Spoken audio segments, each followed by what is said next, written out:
maybe we should start by explaining who Sephardic Jews are altogether. Well, Sepharad is traditional Hebrew name for Spain. In the book of Prophet Obadiah in the Bible, this particular toponym is mentioned, and traditionally Jews have understood it as if speaking of present-day Spain. So Sephardic Jews would be the Jews who lived for centuries at the Iberian Peninsula, and then in 1492 they were expelled from it. Ever since, they lived in 3 different places, but most of them opted for the Ottoman Empire. So most of them lived in what's presently known as Balkans, in other words, from Vienna to Istanbul. Then some of them lived in the Middle East, but most of the Middle East, together with Balkans, was part of the same empire, part of the Ottoman Empire. And then there is a group which went to Northern Africa, and there is a group which went to Holland and later to England, and those we would call the Western Sephardim. But basically, being the fact that the biggest numbers of Sephardic Jews went to the Ottoman Empire, and that in the Ottoman Empire they have developed a specifically Sephardic culture, maybe we should concentrate on that particular group. So the question rises, why would anybody even bother? Why would we concentrate on such a tiny and maybe even insignificant group? Minority within a minority. Sephardic Jews today present maybe 5% of the world Jewish population. So what's so specific, or what's so special about Sephardic story that anybody should care, that other Jewish groups should care, that the world should care? So let me start by underlining that to my mind there is nothing intrinsically genetical about either Sephardim or Ashkenazim or Oriental Jews or other groups. If the Sephardim were to live in Eastern Europe amongst the peoples amongst whom the Ashkenazim lived, and if they were to be exposed to the experience that Ashkenazim have had, they would become Ashkenazim. And on the other side, if the present-day Ashkenazim were to live in southern Spain during the Islamic rule and later during the Christian rule, and if they were to be kicked out of Spain in 1492, and if they were to come to Balkans and to the Ottoman Empire, basically they would develop into present-day Sephardim.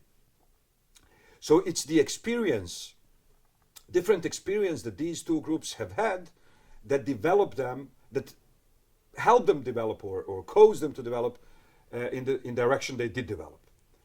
But, so we are basically concentrating on different contexts in which different Jewish groups operated. The Sephardim have lived first in Spain in a multi-ethnic, multicultural, multi-confessional, multi-religious society, in which they had to develop a dynamic and open strategy for survival. At the same time, the Jews in Central Europe or in Eastern Europe were tolerated. They were confined to ghettos. They were not expected to take part in all aspects of public life. While Jews in Spain, for example, the leaders of Spanish Jewry during the Golden Age. What's the Golden Age? 2 centuries of the peak of Islamic rule in Spain are considered to be in Jewish literature and in Jewish history as the Golden Age of Spain. And during that period, for example, the leaders of Spanish Jewry, such as Hasdai ibn Shaprut or Samuel ibn Nagrela or many others, they were at the same time ministers of interior affairs or ministers of war. Some were lawyers, others were doctors of medicine, others were philosophers. Many of them were many things at the same time. For example, Maimonides, right? Born in Cordova, he was the doctor, the chief doctor of Salah ad-Din, and he was also a philosopher. So even when Spain changed hands, for a long period of time, Spanish Catholic kings proved to be tolerant towards the Jews. But in 1492, at the time when Spain discovers basically Spain gets to three peaks in 1492. First of all, it liberates the last remnant of Spain, which was still in Arabic hands. In other words, the stronghold of Granada falls into the hands of Christian reconquerors. At the same time, not at the same time, few months later, they decide to expel all the Jews. But at the same time, more or less, an expedition to find a new route, a new way to India comes out from Spain. And that's how we discovered the new world. So basically, more or less, at the same time when Columbus sets to discover Americas, Sephardic Jews are expelled from Spain and they go in different direction. They go towards the old world. They go to the cradle of civilizations, to the Middle East and to the Balkans. Okay, but when they came to the Ottoman Empire by the end of 15th century and through the 16th century and up to the middle of 17th century, the Ottoman Empire was at its peak. Basically, the Ottoman Empire was what, more or less, but comparable, it was similar to what Spain was during the peak of Islamic culture in Spain. And the Jews in the Ottoman Empire, they were less integrated because unlike the Andalusian society, the Ottoman society didn't let you really take part in leading the society unless you convert to Islam. But at least Jews had equal rights to all other minoritarian groups, and there were many. So if Catholic Europe was so intolerant towards the very idea of otherness, we have to ask ourselves, how did Jews come to those places in the first place? Well, Catholic Church forbade anything that has to do with interest on money, any type of banking. And obviously, secular leaders of Europe told the church leaders, we'll have banks, we'll have money dealing, we'll have interest. We just have to be creative about how to make it possible. So the church said it's forbidden for Christians. Then the secular leaders said, well, in that case, let us import a tiny non-Christian group which will do that kind of dirty job for us. Now, I know this is a bit of simplification, but that's more or less why Jews were tolerated. They were doing the dirty job that was forbidden in Christian society. But on the other side, church said, okay, but we will impose on them limitations. First of all, they will be tolerated as inevitable evil. In other words, evil that we have to deal with, that we have to live with. So they were confined to ghettos. Any kind of contact between Jews and non-Jews was, until the modernity, until the French Revolution, was discouraged. Jews were expected to dress differently, to live apart. Many professions were forbidden for Jews, and consequently, with the liberation, with the emancipation, those Jews came out of those ghettos and they conquered the world. And that's why you have so many Jews from those communities, who won the Nobel Prize in this or in that or in this or in that, because once they were given the fair competition, they were being the fact that they were used to the survival of the fittest in the purest sense of the concept, they were just able to do more. Now, at the same time, the Sephardim lived as one of many communities in a multi-ethnic, multi-confessional society. It would be exaggeration if we would say that Ottoman Empire was tolerant the way we are tolerant today. Obviously, the non-Muslim citizens of the Ottoman Empire were second-class citizens. But at the same time, they were allowed to live in Muslim realm, and there were different Christian groups, and most of them, just like Jews, didn't really differentiate between religion and nation. Why? Because that's part of the Ottoman culture, that's part of the Middle Eastern culture, that's part of the Oriental culture.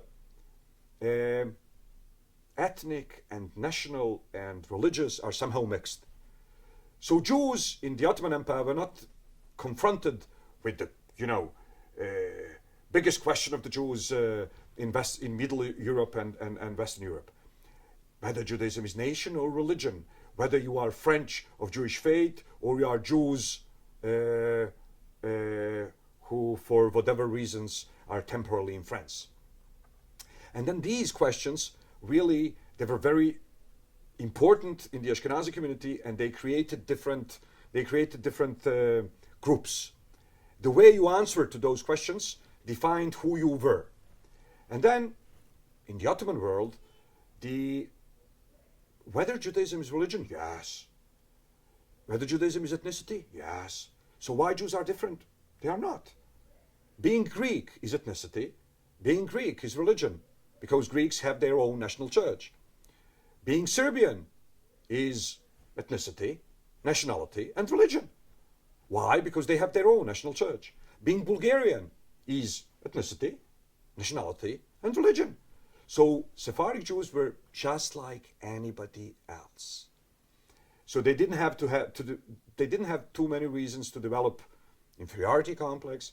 They didn't have too many reasons to develop an superiority complex. They didn't have to combine the two. They were just plain normal.